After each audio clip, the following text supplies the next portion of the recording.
Good morning, good morning, good morning, everyone. My name is Don Daniel, founder of P.I.L.L Method International, and P.I.L.L Method stands for prepayment of principal, isolating the principal amount, leverage, and liquidity. Once you understand these four banking principles, then you can save a whole lot of money in interest, because here's what you need to know, folks, when it comes to borrowing money. You want to borrow your money at a discount. I'm not talking about the interest rate now. Okay. I'm talking about total interest cost. You are in control of how much interest you actually pay the bank. And if you are a wholesaler, we're going to be talking about that today. If you want to get into wholesaling, you want to be able to be in a position, not only can you make money from wholesaling, but what if you're in a position now that you've made a little bit of money and you want to do better than what you've done before? Okay. You don't want to just make money from selling. What if you've run across a really good deal? Instead of giving it to one of your buyers, what about if you decided you wanted to keep that property for yourself? Oh my goodness, there are so many things to understand when it comes to wholesaling, when it comes to making money in real estate. You definitely want to understand some things. Can I just go? Listen, if you need to be over, you need to be over on, if you're not on YouTube right now, come on over to YouTube and meet us over there. Okay. Excellent, excellent, excellent.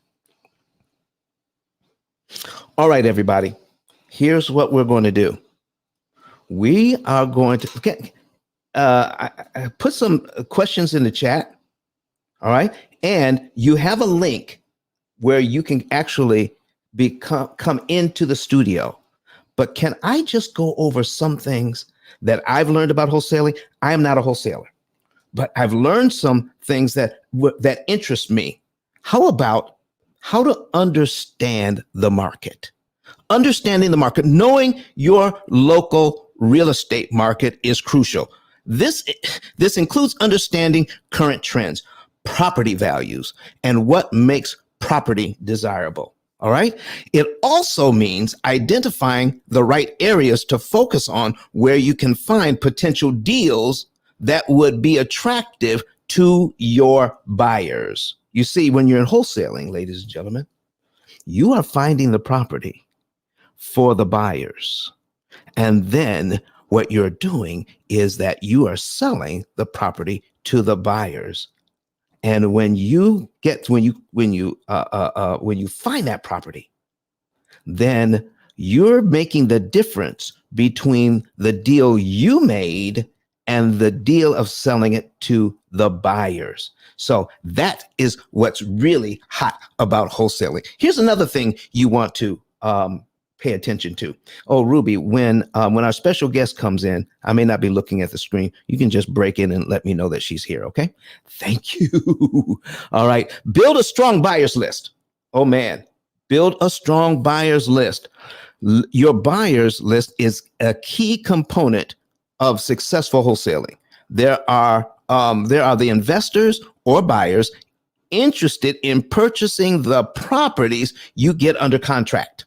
Okay. A diverse and active buyers list can make wholesaling much faster and more profitable, because some buyers are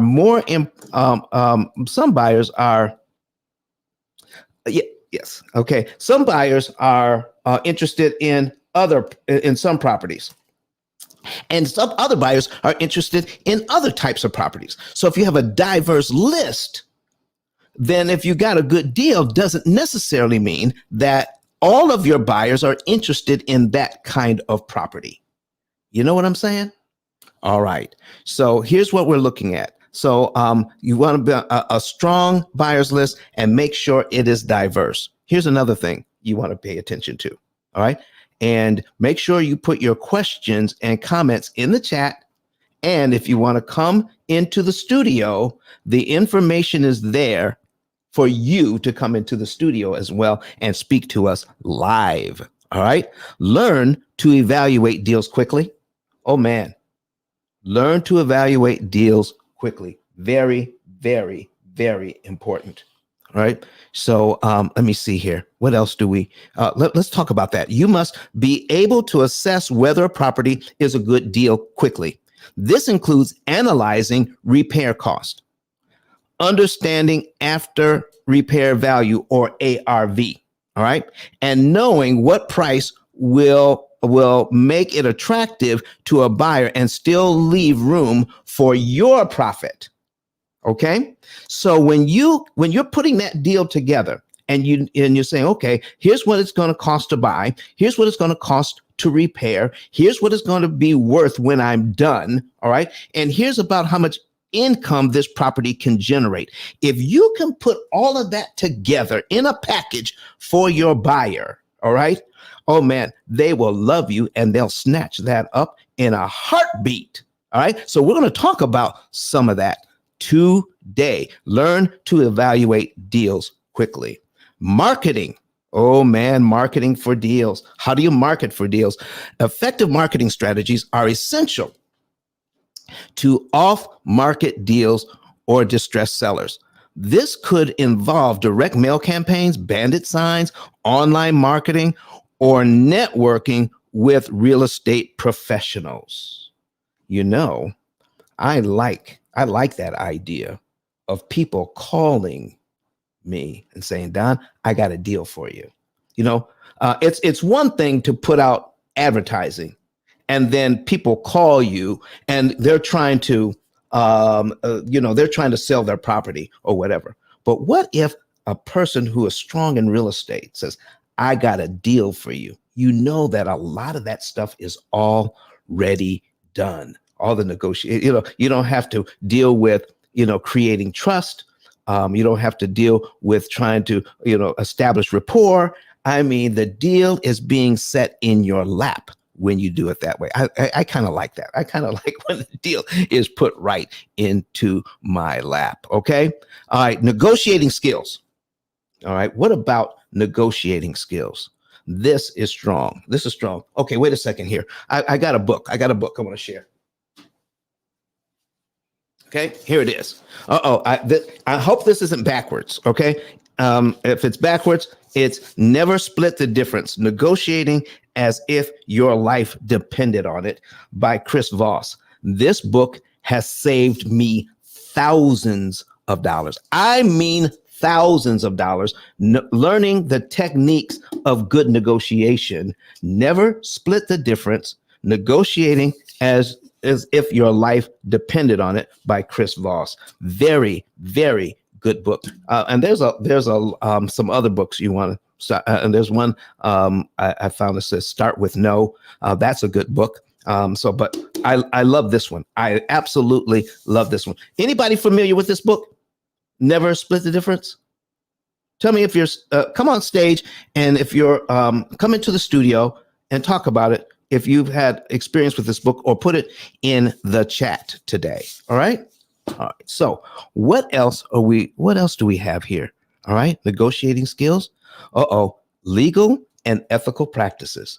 Do you know how many people get into real estate with good intentions and fail to do due diligence here? Legal and ethical practices. Understand the legalities of wholesaling in your state. Okay, including any licensing requirements. Always operate ethically, being transparent with sellers and buyers about your role and intentions. You see, folks, when you're dealing with distressed buyers, you have their lives in your hands. They're looking to get out from under a property. And when you call and you establish a rapport, when you're establishing trust with them, they are now counting on the fact that you know what you're talking about, that you know what you're doing, and you're going to be honest and thorough in getting the deal done. Okay? So this is very, very important that you do this. All right? So here's what else. Here's some things you want to avoid. All right. Corley says agreed. All right. Thank you so much for that. All right. Here's what else you want to get into. overestimating ARV. Uh-oh. Listen, folks, we're going to go. Can I point out some things that you want to avoid? And overestimating ARV, like after repair value. After repair value, if you don't get that right, okay, that once you're done fixing up the property, because however you got the money, whether you borrowed the money or you're using your own cash to fix up this property, what is it going to be worth? You definitely want to get that right. All right. Corley says, always be conservative. That's right. All right. Sounds like Corley knows what they're talking about. Come on stage and help us out here. Okay. It says, here's what it says. Avoid being overly optimistic about the after repair value of the property, because sometimes people will tell you a story. They'll tell you a story like, well, this is going to be close to downtown, and I heard that there's going to be an arena built down here. So this property is going to be worth X amount of dollars when all of that other construction around that property happens. No. What is the property worth today? Not what the property is going to be worth next year or next month. What is it worth today? All right. So you definitely want to leave room for your profit in the deal. All right. Here's another one. Underestimating repair costs. Don't do that. Get some help in understanding that. Similarly, underestimating the cost of necessary repairs can eat into your profit margin. Always seek professional estimates or develop the expertise to make accurate assessments yourself. You know, what I've learned from this is that people can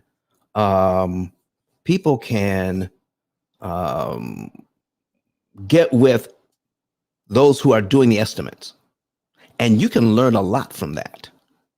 And as you're learning, now you can tell the difference between a good estimate and a bad estimate. And some of these things, you can actually get to the point where you could do some of this yourself and save you a ton of money and a lot of heartache because you did not underestimate the repair costs. Okay?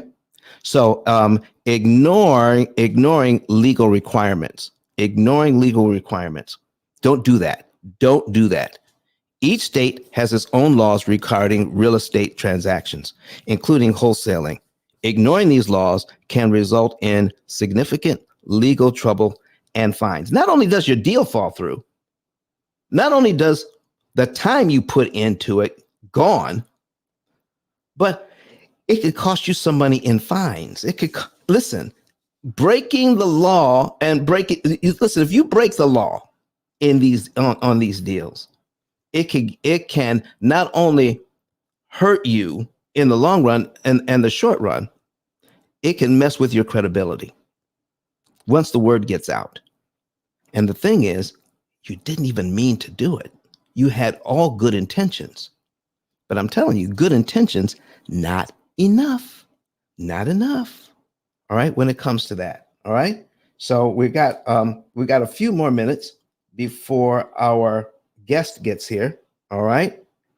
I'm going to send a text here. All right. Our guest is on the way, and we're going to jump right into this so that you can get the real deal here. So you can get the real deal. All right. So let's talk about skipping. Don't want to skip due diligence. You could be excited about the deal. You could be very excited about the deal. All right. And when you're excited about the deal, you could be tempted to skip some steps. All right. Always do your due diligence. Never skip the due diligence phase when evaluating a property. This includes researching the title issues. Are there any liens on the property? Did somebody do a correct assessment of any problems that the property may have. All right. What else? Are there any other encumbrances that could affect the sale? Listen, is the person that's selling you the property, are they the only name on the property? Now, listen, folks, don't let people lie to you on these issues. I've heard some horror stories about all of that. So don't let them lie to you about how many people are on that. You want to do your due diligence there and make sure that in your contract, you have a due diligence period so that you have time to go through all that. Corley says, the titling company handles that part for me. Corley, you seem to listen. You seem to know something here. Why are you in the background? All right. Click the link. Come on in and talk to us. Because listen, I'm a novice when it comes to this. I am not the expert. We got experts on stage. We got experts that are going to be coming in. So please, if you're an expert in this, come up on stage and talk to us today. Come into the studio. All right. So the titling company handles that for me. And Carly says, sellers lie, but numbers don't lie. Sellers lie, but numbers don't lie. Okay. And not only that, folks, today, we're not only going to get into how to accurately assess a property and how to get that property ready for your buyers. We're going to also talk about what if you can get that property for yourself and use seller financing. You know about that? You know about seller financing? That the seller will finance. They will carry the paper while you make them payments. Today, also, we're going to talk about how you can make extra money, how you can increase your profits by when you set up seller financing at a certain interest rate. I'm going to go into what I know to be true. And you will be able to pay a lot less interest on that property than the seller was negotiating for. Once that interest rate is established, once the amortization schedule is established, once everything is in place, I guarantee you could pay about 75% less interest on that property once you know how. We're going to be talking about that today. Okay. So listen, here it is. Failing to build relationships. Don't do that. Don't fail to build good relationships in all of this. All right. Let me see here. Corley, what are you saying here? Says, I'm in a loud environment. Oh, okay. I get it. Probably at breakfast. By the way, what are you ordering? Because I'm kind of hungry myself. Right. Corley says he's in a loud environment. And it says, Corley says, you can enter the deal with no money down. Ooh, that's a good one. You can enter a deal with no money. We're going to be talking about a lot of these negotiation techniques today. And it's going to be so very important. All right. So, ladies and gentlemen, so let's talk about this. Wholesaling is not just about transactions. It's about building relationships. Failing to build strong relationships with both sellers and buyers can limit your opportunities and growth in wholesaling. It's very important. All right. And here's the last one I'm going to talk about before we jump in. Neglecting your reputation. Your reputation in real estate community is invaluable. Avoid unethical practices such as failing to follow through on contracts, which can harm your reputation and business in the long term. Corley says, and I'm with family at an outing. Pancakes and eggs bacon. Oh, see, you're not right. All right. I don't even know you, and I know you're not right. Telling me what you're having, and I can't take part in it. Doggone you. All right. Listen, I'm gonna put something on the screen right now, ladies and gentlemen. I'm gonna show you just some things that people worry about when it comes to getting the right interest rates on a property. You're as a wholesaler, you're in a unique position, to cherry pick some good deals for yourself. All right. And if you can, Zoe says, good morning. Good morning, Zoe. How are you? All right. So what I'm going to do here is we're going to share this screen while we're waiting for our special guest. All right. Share screen.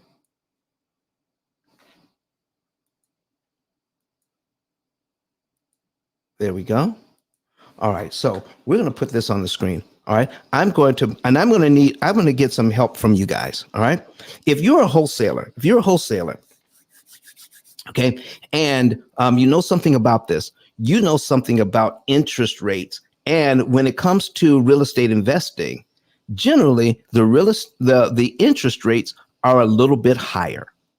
So give me, if you're into this, give me a mortgage so I can put it on the screen, and give me an interest rate that for most people may seem a little high and they don't want to touch that. I'm going to show you how you can handle that. All right. Give me an idea. How much should this mortgage be, ladies and gentlemen? How much should it be? All right. All right. How much should this mortgage be? Somebody put a number in the chat. All right. How much? Okay. Put a number in the chat for me. 250,000 at 7%. There we go. All right. 250,000. There we go. At 7%. All right. And we're going to do it for 30 years. Okay. So let's just say you work this thing out with the seller, and the seller is looking to do something long term. Now, one of the reasons why a seller, I got too many zeros in here. One of the reasons why a seller, depending on the property, may want to do seller financing and get the money over a long period of time is because the seller may want to avoid paying taxes on that money. Okay. So if they're getting their money like rent every month, in this case, it would be $1,663.26. Now, why would a seller want to do this? Why would a seller want to make their money this way? A couple of different reasons. Here's one of them. Okay. One of them is if you give them the cash, all the cash up front, now it may incur some taxes because they got all that money up front. Here is another thing that you want to understand. When the seller says, I'm going to sell you this at 250,000 at 7% for 30 years, here's what the potential interest cost is. Okay. Hold on for a second, ladies and gentlemen. Okay. Good morning. Okay. No, no, that's okay. You don't have to be on camera. You could just be on video, audio. Okay. I under, I understand. I, I understand. Okay. I, I, I, I'm sorry, sweetie, but I'm on live right now. All right. Bye bye. All right, folks. That was our special guest. We can't bring her on. She is so upset that she will not be able to make it today. She will not be able to make it today.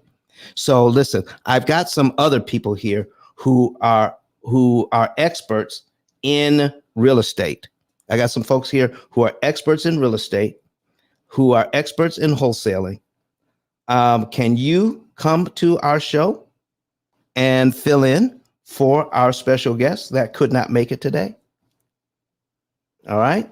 So come on, somebody, come. Listen, here's your opportunity. Here is your opportunity to come on in and talk to us about wholesaling and give us your expertise. I would love it. All right. Come on in. Let me see if I can I've got some other people on speed dial here. Let me see if I can get them to come in to the show and talk to us. All right. About wholesaling. All right. But in the meantime, let's get into this. Let's get into this subject. Okay. This is something I know something about. Here's the thing. Let me set this up for you. Let me set this up for you. There is this person does not need all of their money up front. And you're going to find that out when you do your interview with the person who wants to sell the property. You're going to find out, hey, Ellis, hold on for just a second. Hold on for just a second here. All right. Hey, Ellis, I had a special guest coming in on YouTube to speak to us about wholesaling, and they can't make it. Can you pitch it?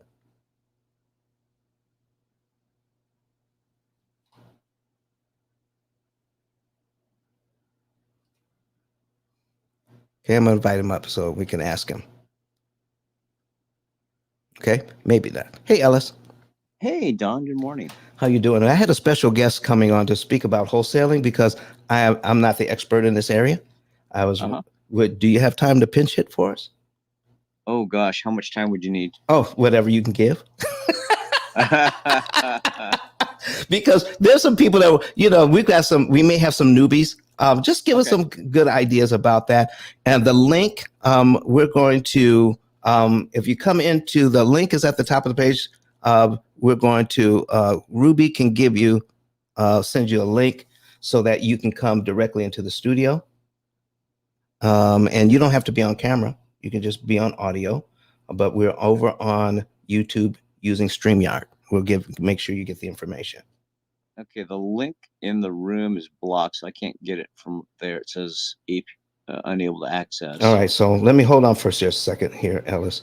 I've got you on. Let me see here. Let me pull you up. All right, Ellis. All right, and I thought I had you in my phone, Ellis. You should be. All right. I don't. For some reason, I don't have it. Let's see if I have you in mind, and then I'll. Okay. Text me, and then I will make sure you get the link for. Okay, let me see here. All right, I'm putting in the link for StreamYard. I'm putting it in the chat. Is there any way you can copy that? I just sent you a text, but I will try to copy the link in the All chat. Right. Copy. There you go. There it is. All right, and I'm sending it back to you. Okay, let me get set up in my studio because there's a little bit more noise where I am right now. Okay. And it'll be just a few minutes. All right. I appreciate that, Ellis. No problem, Don. All right. So, ladies and gentlemen, here's what I'm talking about. All right. We're going to mention here. That'll be good. Thank you, Ruby. Thank you. That'll be good. All right. And so Ellis is going to come in. We're going to have some other folks come in and talk to us this morning. But I want to talk to you about them. We mentioned one of the last things that I mentioned before was failing to build relationships. failing to build relationships. Because I have a relationship with Ellis, I could ask him to come on board and to pinch hit at the last minute, only because I've actually traveled to California to meet him in person. I'm just telling you. All right. It's important to build those relationships. All right. And there we go. All right. So what we're going to be looking at here is so in the meantime, while we're waiting for some folks to show up, okay, we have a $250,000 mortgage at 7%. And here's why a person who is selling this property would want to do this and do seller financing. $348,000. $348,000 just in interest alone. That's one reason. How about that? All right. $348,000 in interest alone. And 7% really means this, ladies and gentlemen, that you're going to pay 139.5% of the money borrowed, 139.5% of the money borrowed just in interest alone. So the seller may want to do that. Okay, because of that. So let's take a look at what can happen here. As we break down this first payment, $204 goes to principal, $1,458.33 goes to interest. So this is why the seller may want to do this. And in fact, I actually love this idea long term if I am the one selling it. Because here's the thing. How an amortization schedule works is the amount that goes to interest determines how many payments you're going to make on this property. Okay. If you follow the schedule exactly. If you follow the schedule exactly, this is what determines the principal payment on the loan, determines how many payments you make. Now, I want to ask you a question. While we're waiting for our guests to show up. If I am the seller, if you're the seller, all right, and I'm the buyer and I'm making these payments, the total payment on this is $1,663.26. How much of that does the seller get? How much of this payment, $1,663.26, how much does the seller get of that money? I need you to give me the answer in the chat. Remember, the payment is $1,663.26. $204.93 goes to principal in the first payment, and $1,458.33 gets attributed to interest.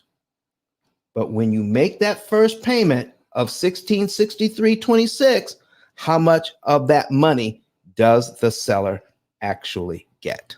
Do you know? I'll take your guesses. All right, nobody's guessing? Well, let me tell you, they get every dime. They get every single penny. They get the whole $1,663.26. But here is the magic when it comes to amortizing this loan. Here's the magic. Your whole idea of making these payments is to bring the principal amount down. How much did you borrow? $250,000. So every time you make a payment, you are bringing the balance down on this loan. Every time you make a payment, you're bringing the balance down. Well, if you amortize this at 7%, only $204.93 goes to principal, bringing the balance down, and $1,458.33 of what you paid does not count towards paying the mortgage down. That's Really important. $1,458.33 out of the money you paid does not count towards bringing the balance down. Therefore, next month, $206 will go to principal. $1,457.14 goes towards interest, but the whole payment goes to the seller. How about that? How about that? Now, here's what's going to happen in the first year on this. Here's what happens in the first year.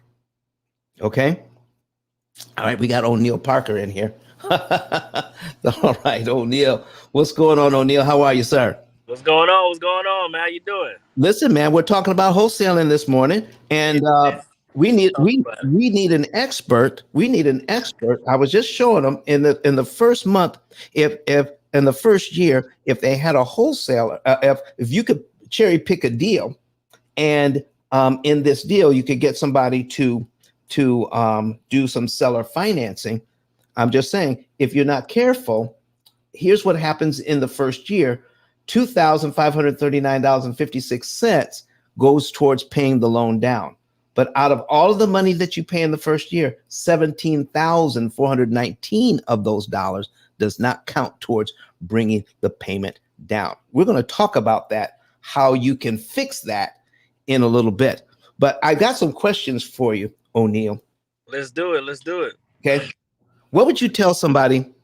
How would you help somebody understand what they need to do to get into wholesaling? Okay. So number one, of course, with everything is the mindset. You got to have the mindset that you're going into business, helping people, and you're getting paid to help people. Yes. So what wholesaling is, we target people that. You can hear me? I'm back. Yeah, I can hear you're back now. We can take we can take the amortization schedule off the screen. Gotcha. So what wholesaling is, we target people that needs our help.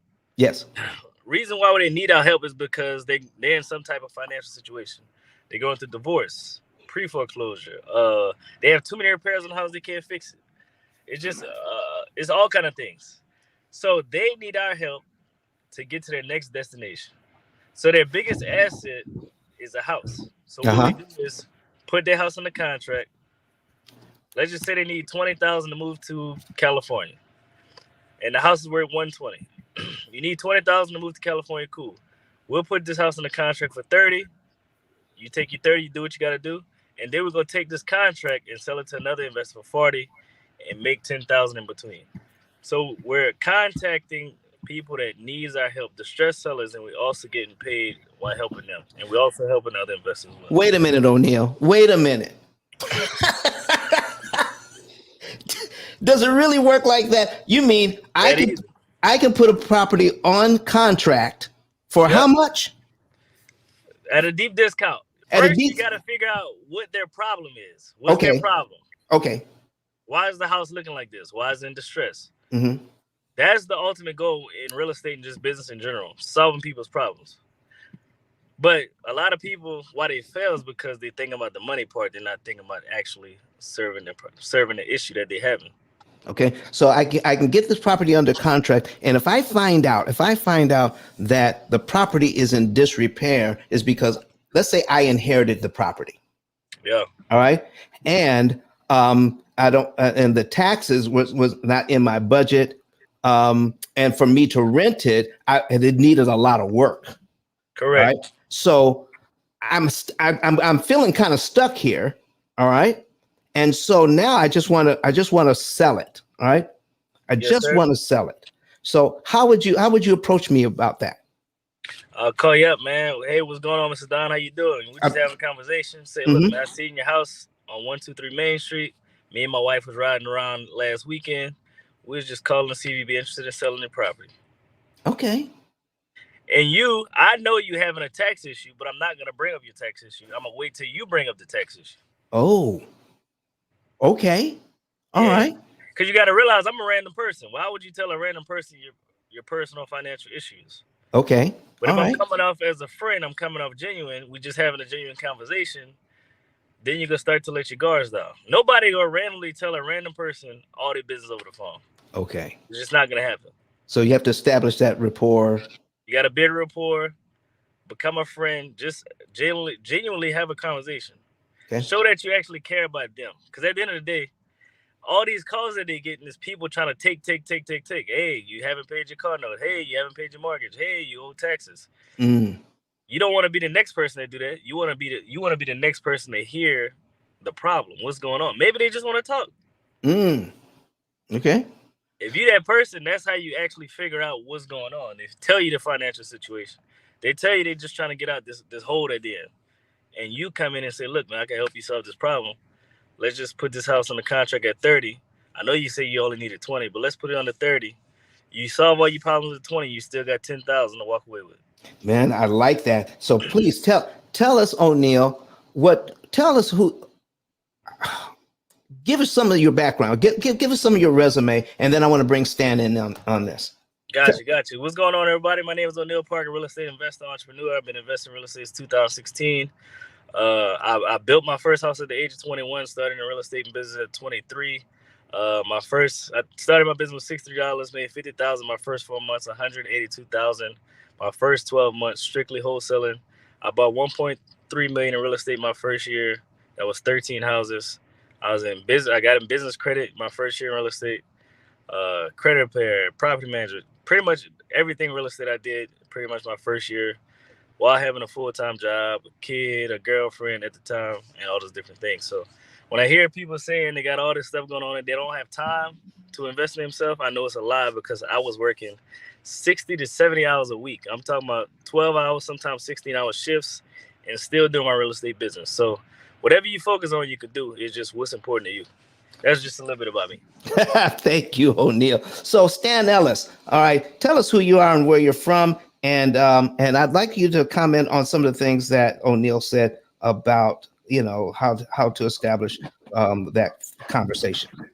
No, thanks, Don. My name's Ellis San Jose. I'm based out of Southern California. I've been an investor for about 3 decades now, so I very familiar with the different um, strategies and techniques of getting involved in real estate. And I 100% agree with O'Neal in his positioning of creating what I call the trilogy: know, like, and trust before somebody's going to do business with you. So you've got to get to know them, they got to like you, and they got to trust you. So his approach is 100% what I would agree with, because you don't want to come across as a one-sided person where you're only interested about you, and or me about how much I'm going to make from this deal. You've got to genuinely be there and show up to solve a problem. And basically what we're looking for in a wholesale transaction is you're looking for a spread, or what we call a wedge, between what the property's worth and what you can purchase that property for from the owner because of their circumstance. Usually they're under some sort of motivation or pressure, so that's why you can typically get a discount price and solve their problems, or help them get some relief on whatever pressures they're feeling. All right, gentlemen, how much of that work do I want to do? How much of that work as far as the numbers, working the numbers, do I want to do before I send this out I'm interested in this property? Well, a lot of people do it differently, but the way I do things is I'm creating a list of properties that meet my criteria, something that has enough equity, or the difference between what is owed and what the value is, so that I know that it's worth my time to pursue it. Because you could pursue a lot of properties and find out that there's no possible profit in them after the fact, so you've just wasted a lot of your time and resources. So on the front end, you want to make sure you create a universe of possible properties that you're going to approach, or possible owners you're going to approach, where there's actually enough of a spread or equity where you could actually profit if they agree to help help them solve their problems. So you want to do a lot of the numbers up front, but only kind of the general numbers. And then when you actually get into the deal or get into the conversation, you'll find out if there's any other extenuating circumstances that will prevent a solution, or or help the solution. So that's when the conversations are everything in this business. And just like you were saying, Don, it's about relationships and conversations. You've got to invest in that in order to effectively solve a problem for a property owner. Okay, so O'Neill, when it comes to doing those numbers, are there are there certain percentages that we want to we want to hold to? I know that the property may be worth this, but how much do I want to offer for the property? Good question. Good question. Every investor is different, man. Some investors they're gonna buy it, fix it up, and sell it. Some just buy it and rent it. So for me personally, I like to be all in. If I'm buying, renting, or selling, between 60%, maybe 65%. So your initial offer is really based off of how much work needs to be done on that property. So it's your offer, how much work needs to be done. Add that all together. Of course, you got to add in your taxes, insurance, whatever you're paying, your soft costs, how much it costs to run that property, electricity, all that. You add all that up together. Me personally, I like to be under 65%. 65%. Okay, Of the so value. of the Correct. value. All right. Now I read something earlier to the folks about repair costs. Now, how does repair costs enter into this thing right here? So that's the number one thing, man. Once you get them on the phone, you get them comfortable, whatever. You say, hey, I don't want to step on your toes. I don't want to. I know you may be having a lot of things going on right now. Do you have any pictures you could send me of the house? Once you get the pictures of the house, you can start determining, if you have experience, you can start determining how much things are going to cost to fix. Because typically, if they have some issues financially, they're going to have things that need to be fixed, like the roof, the AC, maybe it be floors, paint. You may have to remove a wall or two. So that's things that you're looking for once you get these pictures. And Okay. then, go ahead. Okay. Well, what I wanted to know is, how does that impact your 65% number? Well, the more repairs it needs, the lower my offer need to go. Oh, Because let's just say the purchase price is 20 and I need 40 repairs. I'm at 60% right there. So if it needs more repairs, my offer needs to be lower. okay. So you're not talking about your offers at 65% and then repair costs on top of that. You're talking about 65% all in. Yes, sir. Yes, sir. Okay. All right. My offer plus the repair costs. Correct. Okay. Listen, man. Yes, sir. Pretty soon I might be able to do this. Yeah. Oh, yeah. You can do it for sure. Okay. Now, do you teach people how to do this? Yes, sir. All day long. I just posted one of my students. They all in on a deal at 61%. Purchase, rehab, everything. All right. Now, you got to tell us how to get a hold of you if you have students. If somebody wanted to be your student, how would they get a hold of you? Go on my website is right under my name, o'neillparker.com or leverage2wealth.com, or you could text me at 337-381-0208. Just text me wealth. Okay. So, Stan, what do you think about that 65% number? You can just call me Ellis, Don. Okay. Like O'Neill was saying, it varies for different investors, and different areas. There's going to be different metrics on the area. I mean, where I am in my career is different than where somebody starting out is. So my metrics are going to be different. But the typical formula has been you set a percentage and you subtract the repair costs after that number. So in our area, you'll see a lot of investors buying 70% minus repair costs, 80% minus repair costs, et cetera, because I'm in California, Southern California. But my formula is a little bit different because I specialize in more unique situations now, because I've been doing this for so long. My ideal specialty, my niche is in finding properties that have title issues. So those I'm usually buying at 20 to 50% of value. So I'm getting an 80 to 50% discount, but that's a very, very unique niche and strategy that I wouldn't recommend that to a beginner. So, most beginners are usually in the 65 to say 75% range minus repair costs.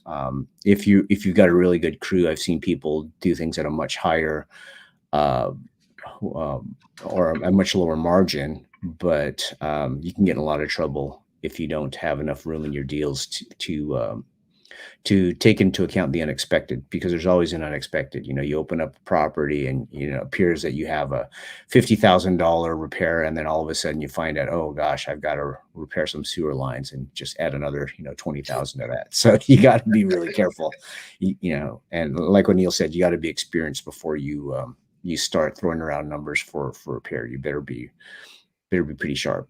So Ellis, since you live in California, Yeah. and property this is what I've heard, it's very expensive out there. Does wholesaling actually work in California? Oh, absolutely. Really? Absolutely. Oh, yeah. Absolutely. Because I mean, you can make 50 to 100,000 a wholesale deal like that. It's a spread game here. Minimum, if I'm going to wholesale something, I want to have 100,000 minimum in it. Okay. Yeah. All right. Because the average price of the property in my area is probably entry level is probably about $700,000 to $800,000. So yeah. All right. So now I've got a list of stuff here to cover. So once how important is it, or how do I establish a buyer's list? People who will buy the property from me. What is the best way to go about that? I can tell you the shortcut. Okay. you look up property records in the area you're farming, and you find out who's doing deals, and then those people are always buying properties. So that's the quick and dirty. I mean, you'll hear people talk about, create all these lists and Facebook and all that. No. I'm going to find out who's really doing the deals, and then I'm going to contact them directly and say, hey, if I have a house in this area that is at this value and I can get it for this much, would you be upset if I gave you a call to give you this opportunity? And they're always going to say, yeah, give me a call. So, if I could put money in your pocket, would you be upset? And they say no. Are you telling me that information is public knowledge? Who's buying and selling houses? If you know where to look, yeah, absolutely. Wow. All right. So Ellis, Ellis, do you teach people how to do this as well? I haven't had students for many, many years. Okay. I will take somebody on specialized cases every now and then, but that's not I'm a full-time investor. So that's usually what I spend my time on. Well, I happen to meet at least one of your sons. Yeah. Would he be considered a student? Yeah, I'm always here for him if he wants to do it. Yeah. Okay. All right. So O'Neill, back to you. So how do you recommend we build a buyer's list? You can hear me, or is it loud? It's kind of loud, but we can still hear you. All right, give me about 10 seconds. Hold on real quick. Okay. All right. So so now that you have that buyer's list, all right, I'm back. You're back. Okay, go ahead. Yeah, I'm washing the truck right now. My bad. All right, not a problem. You had a question on how to build a buyer's list? Yes, sir. If you knew, the best way probably is to go to auctions. Every city, every state has auctions every week or every bi-week, whatever it is. Google your county and your area, county, state, put in Google, when is the auction, sheriff's sale auction, whatever. That'll probably be the best way, because typically everybody there has cash and, looking to buy a property. Next way is go on Zillow.com, go to the for rent section. Every house that's listed is going to be listed by a property manager or a landowner. So all you got to do is call them up. Hey, I see you got this property for rent. Are you buying more properties like this? That's one way to do it. Another way to do it is putting out bandit signs. Whatever you have for sale, you could just put, 3-bed, 2-bed house for sale, and put a number. I wouldn't suggest putting your own number. Go get you a free number, Google Voice number, and put it around Lowe's, Home Depot, where a lot of people travel. Typically, that's going to get you a lot of buyers. What other ways? They got websites you can go and you can pay for it, but the ways I just gave you is free. You can also go to eviction court. That's all landlords that's going through eviction. You can just wait outside the door as they coming out. Just say, hey, man, I know you just went through eviction. Sorry to hear that. Would you be interested in buying more properties, or would you like to sell that property where you just evicted that tenant? Then you can get a buyer or a seller that way. Does that really work, O'Neill? It does work. My cousin, he bought 3 properties from one owner from the eviction court. Wow. So would it be your opinion that at that point in time, they might be a little disgruntled and want to, and they're a little more vulnerable really, at that point? Not really, because a real estate investor, that's part of the business. You're gonna have evictions. You're gonna have you have people messing with your houses, things like that. So it's part of the business. If they only own one house, two houses, yeah, they may be pissed off, but that may be the best opportunity to ask them if they open to selling it instead of being a landlord, because not everybody's built to be a landlord. Okay. So now we've got that. Now I want to be able to evaluate this deal and put a package together. How do I evaluate the deal, and what does the package look like that I'm going to be presenting to my buyers? How does that come together? How do you do it? So first things first, you want to take as many pictures as possible. You want to take a lot of pictures on the outside. You want to take pictures of the roof if possible. If you can get up there and get on the roof, take pictures of that. You want to take pictures of the AC. Typically, every AC has a date on it. You want to take a picture of that date. You want to take a picture of the electrical box, because not all, Federal Pacific boxes, they're gonna have to get upgraded. Um, you can also take pictures of the outlets, because if the outlet only have 2 holes in it, that tells you that the electrical's old. It's not grounded, so they're gonna have to upgrade that. You want to take pictures around the doors and windows and the corners of the houses, because most times that's going to identify if the house has foundation issues. Um, you want to take a picture of the ceiling. Reason being because a ceiling could tell you if the roof has leaks or not. If you have brown circles, that's telling me that they have a leak. Where's the leak coming from? Is it coming from the AC, or is it coming from the ceiling? I mean, the roof. Another thing, you want to take pictures of the rooms. You want to take pictures of the water. Make sure the water running. You want to go past by the house after a big rain. Is the actual lot draining? Or is it holding water? You want to check to see the property's in a flood zone. That's all the things that really matter on a house. You got to look at the big 5: foundation, AC, roof, plumbing, electrical. That's all things you have to look at, and take as many pictures as possible. Take many angles as possible. So you want to have at least 30 to 50 pictures, and always make a video with your phone sideways so they can actually have a good view of the house. That'd be my recommendation. All right. What about you, Ellis? Anything to add?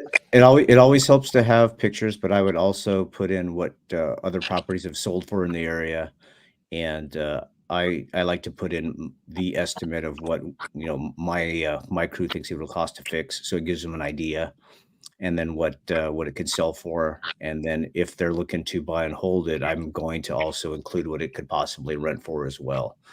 So all of that is good to have if you want to have a complete package, so that you give a visual and then you give analytics, but you want to make a very quick summary. What's it worth today?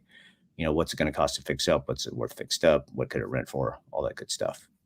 Okay. So now you're talking about another term that I've learned, talking to people like you, is when you said, what's it worth when it's fixed up? That's called after repair value, or ARV.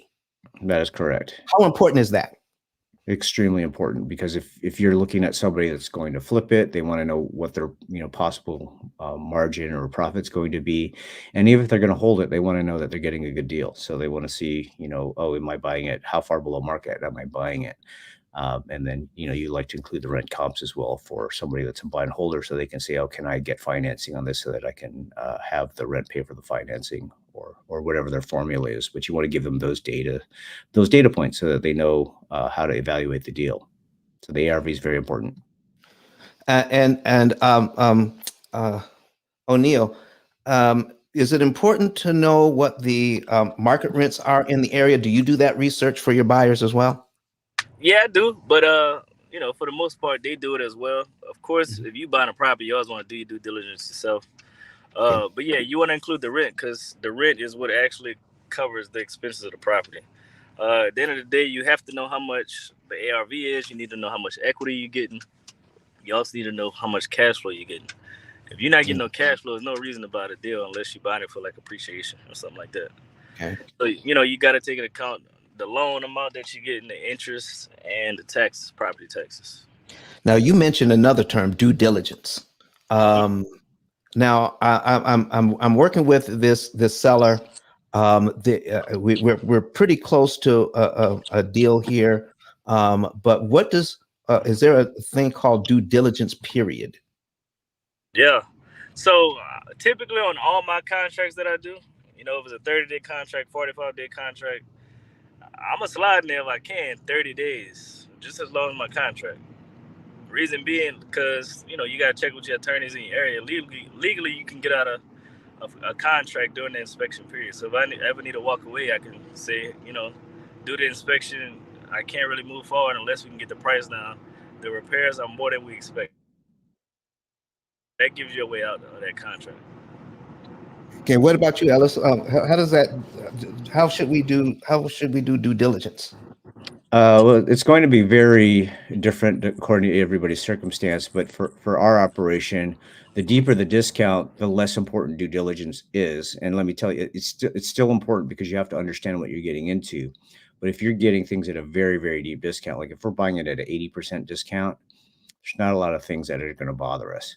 But the higher you go up on the percentage of value, say that you're buying it at 65, 70%, then it becomes even more important to do your due diligence because you want to do inspections. You want to be able to get out of something if you see that there's not going to be any profit in it, right? So it becomes much more important the further you go up the valuation ladder. So yeah, you know, due diligence is just the process of understanding all the, you know, all the qualities of the property, of the ownership, of any legal issues, any physical issues. That's just the name of the process, is the due diligence period. So you know, you especially need to do that if you're very new at this, because you don't want to walk into something that is going to cost you money and end up losing money, right? So it's very, very important. Can a seller ask me to put some money down, you know, to kind of hold the property for me? Is what is that called? Is there anything like that? They call it earnest money Okay. deposit, or EMD, and they could ask for it. Sure, they can ask for it. They could ask for it whatever they want, and it's just up to you to agree to it if or not. All right. And how do you approach it? Then I'm gonna ask O'Neill. It's case by case. I mean, if I need, you know, a token amount to hold a property and put it under contract, I'll do that because it's, you know, it's a way to build rapport. But if they're unreasonable and they want a really high earnest money deposit that's non-refundable, then it becomes a negotiation, right? Because you don't want to be stuck in a situation where you lose that earnest money deposit because you find out that what they told you isn't true. Ah, okay. So O'Neill, earnest money and non-refundable. Does that work to get? Does that work together for you? It got to be a sweet deal if it's not refundable. Most of the time, ours are refundable. And you know, just for advice for anybody out there, you never give it to the seller. You just give it to the title company. Just in case you do get it back, you know, 9 times out of 10, if you give it straight to the seller, they won't give it back. But yeah, we put it down if we need to, but typically I never bring it up. So if they don't ask, I don't bring it up. Okay, so now we got whole kinds of lists here, but you mentioned title company. Is there particular title companies that you like to work with? Yeah, I like to use investor-friendly title companies because I do like a lot of owner financing, creative financing, land contracts, bond for these things like that. If you know, you don't go to the same title companies who you buy your personal residence with, because typically they don't understand. They may understand, but that's not their market that they're in.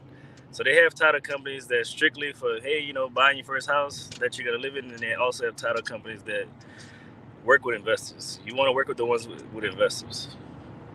All right, ladies and gentlemen, we got about 25 minutes left in this show. We're going to, I need to play something for you so we can all take a quick break here for about 50 seconds. And we want to hear from Dr. Eric Thomas and what he has to say about the P.I.L.L method. So get a quick drink, folks, and we'll be right back. Listen to me, y'all. But one of his mentees took us through one of their programs, and I paid off my mortgage. But guess what happened? My marriage went to a whole nother level. And you know why? Because my wife is a security freak. And even when I blew up, my wife would be like, oh, you blew up, but how long is you gonna keep making this kind of money? I was like, I don't know, forever. She's like, you sure? Because I'm gonna keep my license as a nurse just in case you don't. So when I paid the house off, my boy was like, you ain't gotta do that, you can do this. But when I paid the house off using that program, it took the stress level all the way down for my wife because we no longer had a mortgage. Does that make sense? That thing that was coming every month, that was getting on her nerves, we didn't have that no more. And so she was at rest.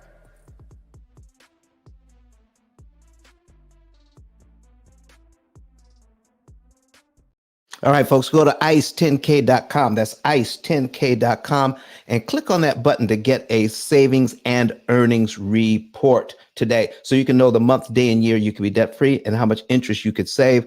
And if you're a real estate investor, you may not be worried about how to pay off a loan in 7 years. You may want to know, ooh, I can cash out refi 10 to 15 years sooner and redeploy that cash to buy more doors. So get in touch with us. We'll talk about it. All right. So back to our discussion here, wholesaling. Now, how important is it if a person is involved in wholesaling? Would you recommend that they try to become a buyer themselves after a while? Of course. Why else would you be doing it? Well, you listen. Chase money. You could chase money all day if you don't own nothing. It's just pointless. So talk to us about that, because some people, they like that idea of, I'm the middleman. I can make 10, 20, $30,000 just being the middle person. Why is it important to, why is owning better than that? I guess I go first. For me, I started at the age of 23. So I'm like, the more properties I buy, the more passive income I gain. I'm not gonna have to work as hard later. If you wholesaling, that's strictly wholesaling or strictly flipping. You're only good as your last deal. If you buy a house, you get paid forever.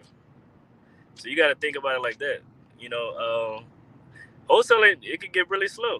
If you don't have all your stuff together, you could make 20,000 in January. You may not make another 20,000 till June or July. So if you don't have your systems in place, your team right, you're not doing the right marketing, because the marketing changes all the time depending on what market you're in. Text messages could be doing amazing.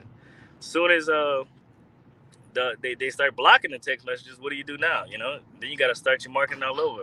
So it's good to have multiple marketing channels, but at the end of the day, you want to buy properties because you get equity, you get the depreciation, you get tax benefits. So it's a long-term thing. You got to look at real estate as just like a job. A job, you get your W-2 check. You get your paycheck. You get, depending on where you work, you get bonuses. And you also got your 401k retirement. So if you look at it like that, you're hustling. Your 2-week check is wholesaling. Your bonuses could be flipping. And then your 401k is rentals. And that's how I look at it.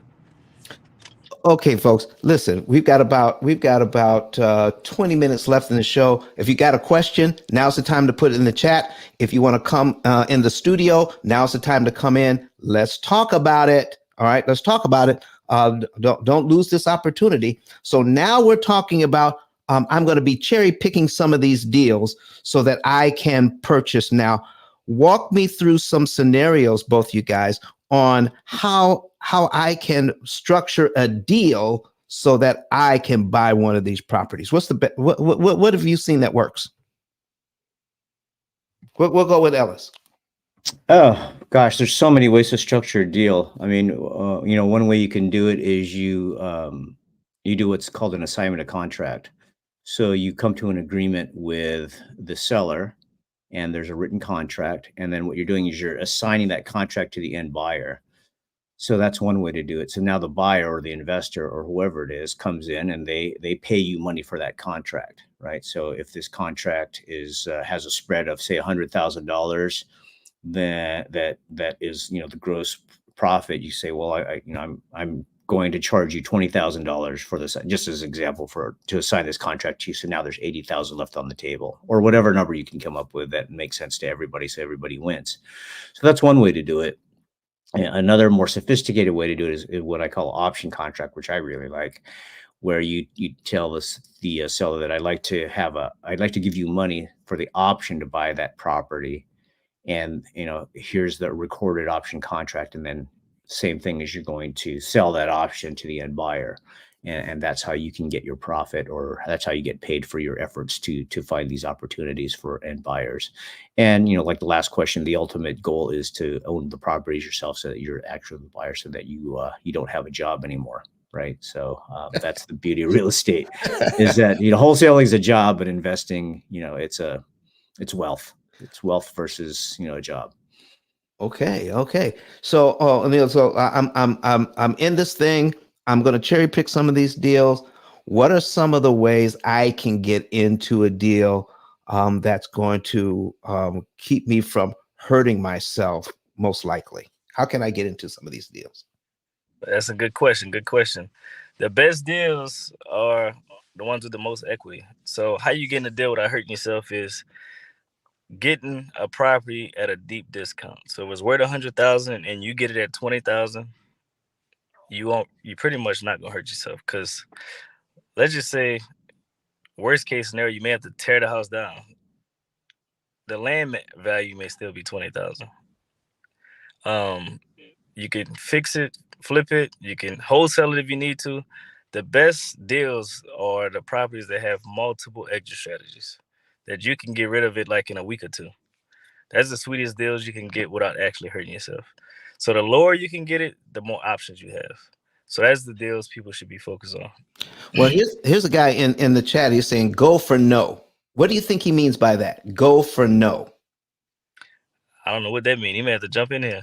Okay, I think he might mean low offers probably. who probably get that offer to where, all right, You expect them to say no and they say yes. That's probably what he's saying. okay, I think that's what he's saying. Okay, I think that's what he's saying. So now, talk to me about no money down. I don't want to put any money down. How do I talk to a person about that? No money. I don't want to put any money down. Is that possible? Oh yeah, all day long. I don't know if Ellis, you want to go first?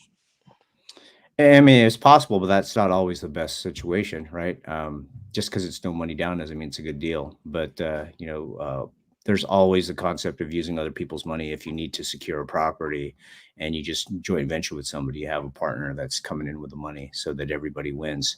But yeah, I've done no money down deals, but it's I think just because it's no money down doesn't mean it's always a good deal. You have to have the knowledge and the expertise to understand how to evaluate everything, so that maybe this is an opportunity to put no money down. But yeah, it's possible. You know what? I just heard something. There's a difference between no money down and no money out of pocket. Yeah. Okay, because I can use somebody else's money. Absolutely. Oh, talk to me about that.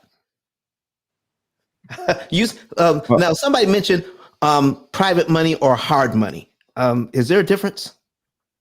In the industry, typically what they call hard money is somebody that is in the business of lending money based on the asset value. So they're not really looking at your credit. They're really looking at the asset value. So say if the asset value is $100,000, you're willing to lend up to 65% of that, or $65,000. So you have to come in under contract right below that, or put up some of the money as well.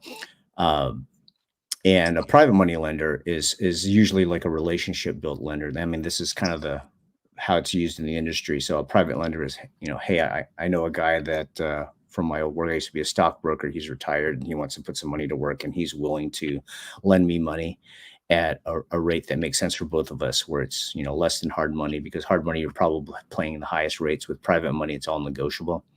Right. So those are two of the many avenues that you can use to fund a transaction.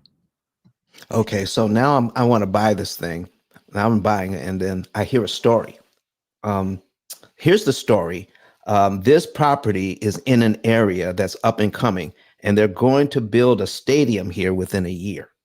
Do you buy properties based on stories? No, that's called speculation. That's not investing. Oh, okay. Talk to me about the difference. Speculation means you're basing your profit on something that may happen, right? An investor is saying, okay, what can I sell this for today based on what everybody else is paying for a property? So the difference is like, oh, if the stadium comes in, I'm thinking that this property could possibly be worth more, and that's how I'm going to make my money. That's speculation. What if it doesn't happen? What if it's delayed? What if the plans change, and instead of having it there, it's, at another location? Or if it's, it becomes less, it becomes less appealing. Like maybe that property is near the area of the stadium that nobody wants to be near. So that's all speculation. But if I can buy a, like O'Neill said, if I can buy $100,000 property for like $20,000, $30,000, $40,000, and I know I could sell it for 100,000, somebody's going to be willing to pay 70 for it tomorrow, right? Because they can make 30. So that's the difference between investing and speculation. Investing has support of the numbers today. Speculation is you're projecting what it could possibly be worth if everything goes right. Now, what I've been told, that's called exit strategy. Is that a proper term, O'Neill? I can't hear you. Correct. Yep. You gotta have multiple exit strategies. So Multiple exit strategies. yeah. Okay. My bad. Oh, he dropped me on the floor. He dropped me on the floor. Lord have mercy. Okay. I can't hear you, O'Neill. You're muted. My bad. So you got to be able to get out the deal. Worst case scenario. So if everything happens, the worst day in your life happens, worst month of your life, can you get out this property tomorrow? You can wholesale it, you can flip it, you can rent it, you can, you need to have multiple ways to get out the deal. Okay. So here's a situation where another investor may have overestimated ARV. They maybe underestimated repair costs. They got into the deal and now they can't rent it for what it's worth. And so is there an opportunity here for you to come in and to help them out? Yes. I wouldn't buy it personally, but I'd give them advice what I would do. You would, huh? Okay. Yeah. So I would tell them to sell it on a lease option. Okay. Reason being because somebody is willing to pay you $10,000, $20,000 because they can't get a mortgage. You sell it on lease option. They give you $10,000, $5,000, whatever that non-refundable down payment is. And let's just say your mortgage on that property right now is $900. You can say, look, give me $15,000 down, pay me $1,500 a month for the next 10 years, 15 years. You have the option to pay it off within that time. And I'll sell it like that. Because there's Okay. plenty of people out there that don't have the credit for mortgages, or they may be illegal to the United States that they can't go get a mortgage, but they have liquid money, especially all the construction workers that you see. They have a lot of money, but they can't get mortgages. So that's your perfect clientele for a situation like that. Ellis? Really depends on what's causing the problem, right? If they have, bad financing, maybe you could substitute the financing, but you got to be careful because, I'll help people get out of quicksand, but I won't jump in there with them. You know what I mean? Okay. It's like, I'll give them a hand, but I'm not going to jump in. If it's the losing deal, then, I can give them advice. But if I can help them with, my expertise, I can, it really depends on the situation. Is it financing? Is it something that I could fix very quickly for less money, where they they don't have the right trades or the right talent to fix the problem, and I could fix it? Then I'm willing to help. But if it's something where, hey, the numbers are bad all the way around, that's when people get in a lot of trouble. They go into bankruptcy, they get foreclosed on, etc. So you got to be careful in which ones you help and which ones you just give advice. Okay, so what if it is a good deal and they put their own money into it, but they underestimated the amount of money that they needed to put in, and now what do we do? It's a good deal, right? But they don't have enough money to finish it out. Well, you could step in. You can do a joint venture. You could buy them out. You can. There's plenty of ways to structure things where it can be a win-win, right? You help them out of their situation. You still get a rate of return on your expertise and your money if you bring in more money to finish the deal. So yeah, there's everything's negotiable, but the numbers have to be there in order to make it attractive for somebody to step in.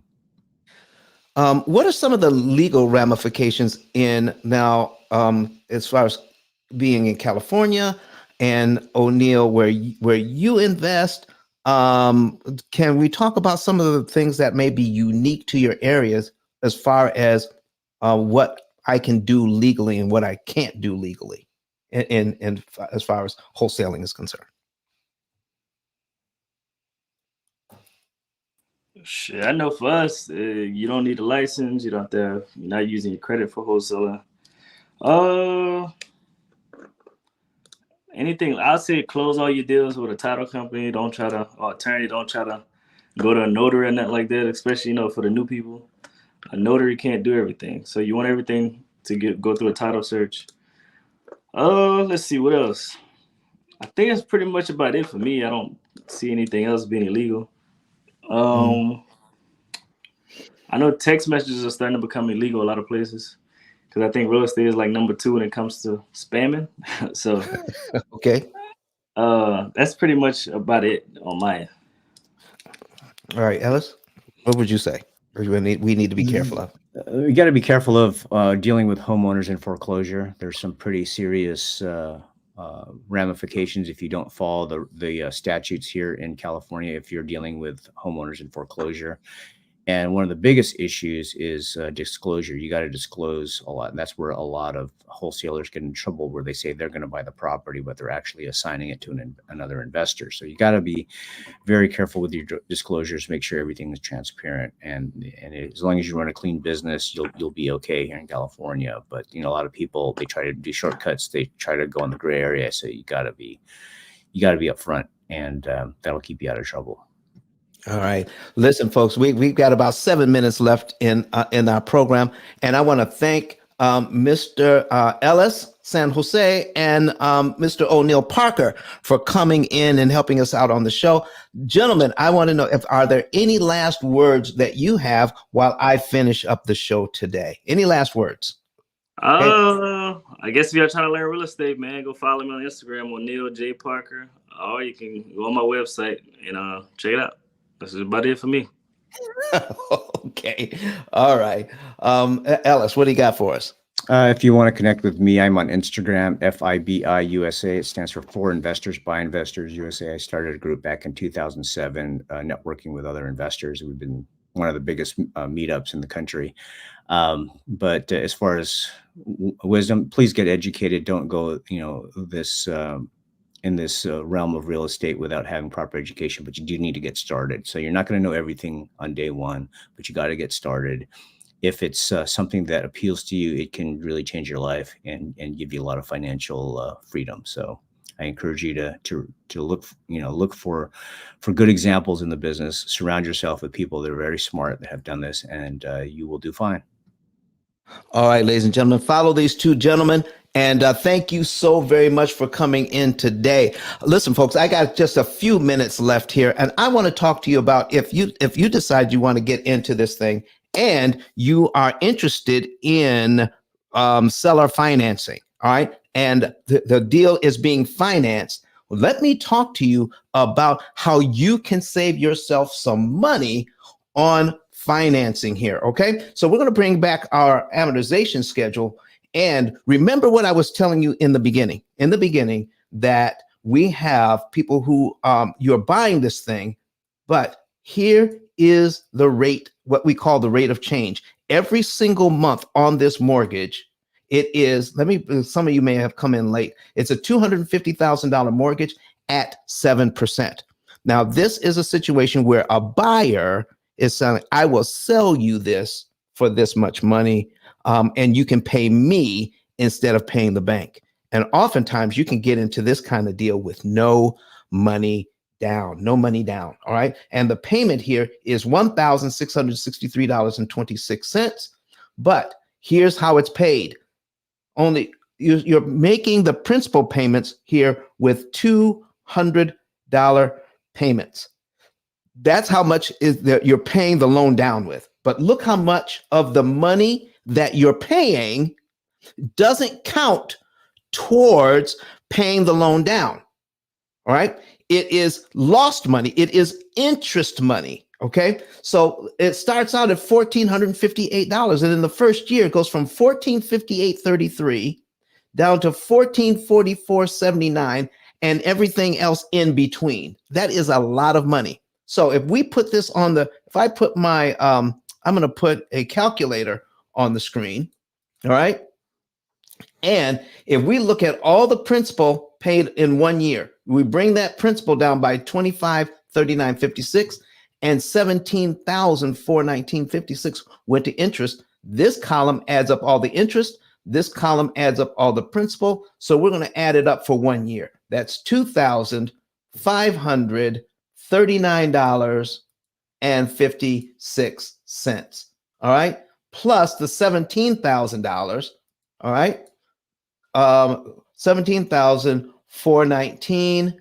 All right. 419 and 56 cents. All right. There equals $19,962. Okay. That yeah, 19. Listen, that's almost $20,000, ladies and gentlemen. Almost $20,000 paid out in the first year, but only $2,539.56 of that money went to pay the house down. The rest of it went to someone else. Look at it this way: in 1 year, if we start out at $250,000, in 1 year, to move that loan from $250,000 to where you only owe $247,460 on line 12 of your amortization schedule, it costs $17,419.56 in interest to move that loan from point A to point B. Point A to point B. Let me point it out to you this way. Okay. We start out at $250,000. $250,000. We paid it down by 2539.56. So we can subtract 2539.56 equals 247,460.44. That's exactly this number right here on line 12. That's how much you owe after 1 year on this mortgage. Here's what I want to point out. If we already know it's going to cost, if we can, all of these principal payments add up to 2539.56. Here's my question. If we had it, could we just pay that in month 1? If we had it, make our regular mortgage payment, and then give them a year's worth of principal up front? Could we do that? If we did, we'd be paid down to right here in 1 month, meaning we don't have to give all that, we don't have to suffer all of this. All of these interest payments between line 2 and line 12 disappear. You're paid down to here in 1 month. Therefore, all the interest you've paid to get it to this point is $1,458.33 instead of $17,419.56 of your hard-earned money going up in smoke.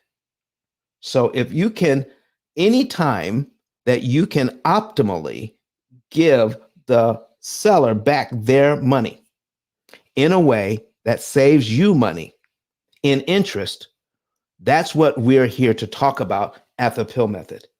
There's a lot more that goes on with this, but we're at the end of our show. I wanted to show you how you can save a ton of money when you can do this. When you can do this, let me at least give you this part. Let me at least give you this part, okay? If you can, this would be how much you would benefit, okay? Around $17,000. I'm just going to round it off. That's 17, to move it down to here, it's about $17,000 in interest. You don't have to pay the bank, okay?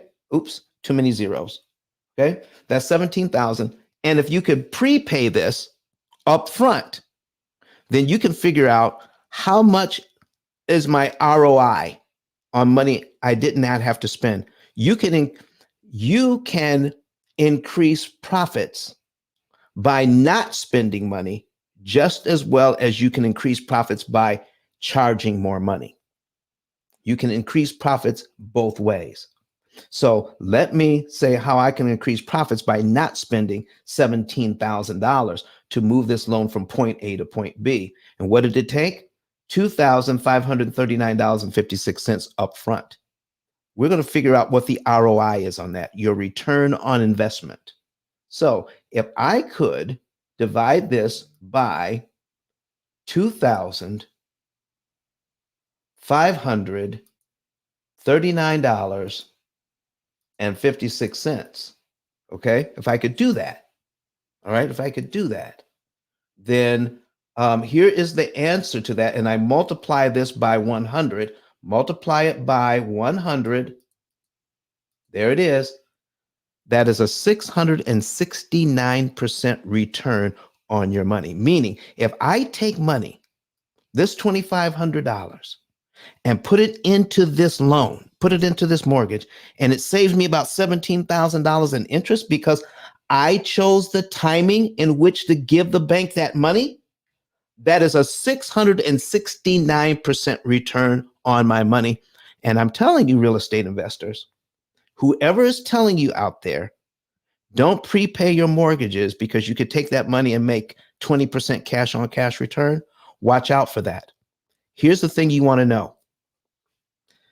Whatever monies you set aside to invest, continue to invest. Keep doing that. Keep investing. But if you have some money sitting on the sideline, like in a reserve account, so that you can take care of maybe repairs and maintenance, you can borrow a little of that money from yourself out of that account that's sitting in the bank, making 1/10%. Take that money, put it on the mortgage here, and get a 600 or practically a 700% return on your money right here. I'm guaranteeing you it won't make that in the bank. You keep that money in the bank, it won't make $17,000 for you. Not for a very, very long time. This is guaranteed. So, is it possible that you can set up a deal with a real estate, you buy a piece of real estate, seller finance, and you can continue to invest in other properties and get this property where you can get your equity 7 times faster, 7 to 10 times faster, cash out refi 10 to 15 years sooner, because now you're using monies the right way. You can kill a ton of interest. And if you choose to pay it off, you can pay this off in about 5 to 7 years without compromising your ability to take monies that you're gaining from your rents to invest. Listen, folks, you can do both. Make your cash flow, okay? Take that money that you're getting and then invest that money, but also learn how to borrow money at a deep discount. When we do the math here with how much interest you actually will not pay, you can get an effective interest rate of under 1%. We have helped real estate investors get an interest rate of 0.067% because of all the interest they will not pay. That is how to borrow money at a deep discount. Leveraging. That's what it's all about, ladies and gentlemen. Don't forget about that part. We want to add this leveraging to the conversation. I want to thank everybody for being here. And now I want to end up the show. I want to show you a little bit about what we are doing here at the P.I.L.L Method, and we're going to play this longer commercial for you to end the show.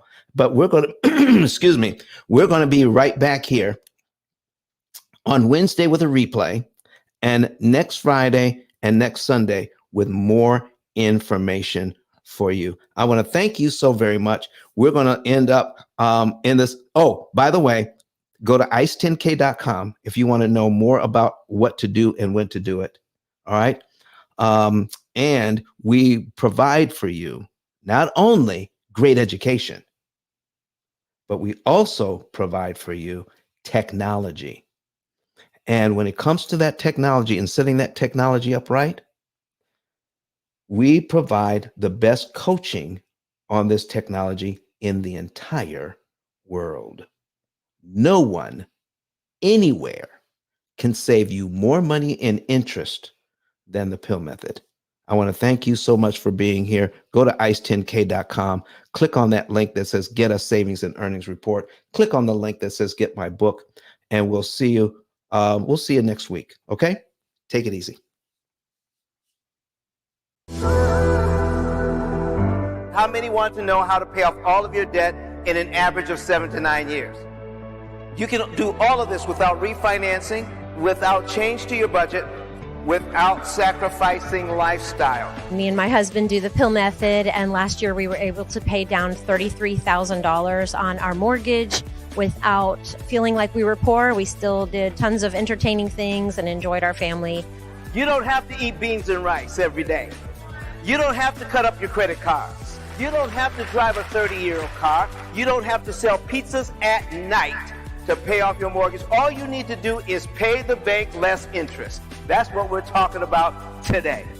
Here is what P.I.L.L method stands for: prepayment of principal, isolation of principal amounts, leverage, and liquidity. You understand it? You have a way of getting out of debt more efficiently. The interest rate you're quoted is not the interest rate you pay. You think you're buying a $500,000 home. The true cost of that home is what? $758,000. Total interest paid as a percentage of principal, 51.777%. That's what's going on with this loan. The ability to read and defeat an amortization schedule is not taught at any level of financial education. I need you to understand the power of a penny.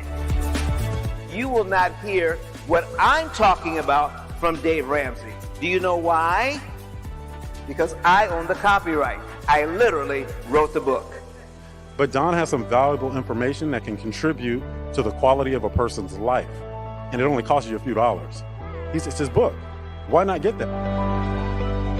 I'm going to go through the P.I.L.L method myself with some of my investment properties. So I'm going to link up with Don, and then I'm going to sit down with him, show him my investment portfolio, and see how I can eliminate interest.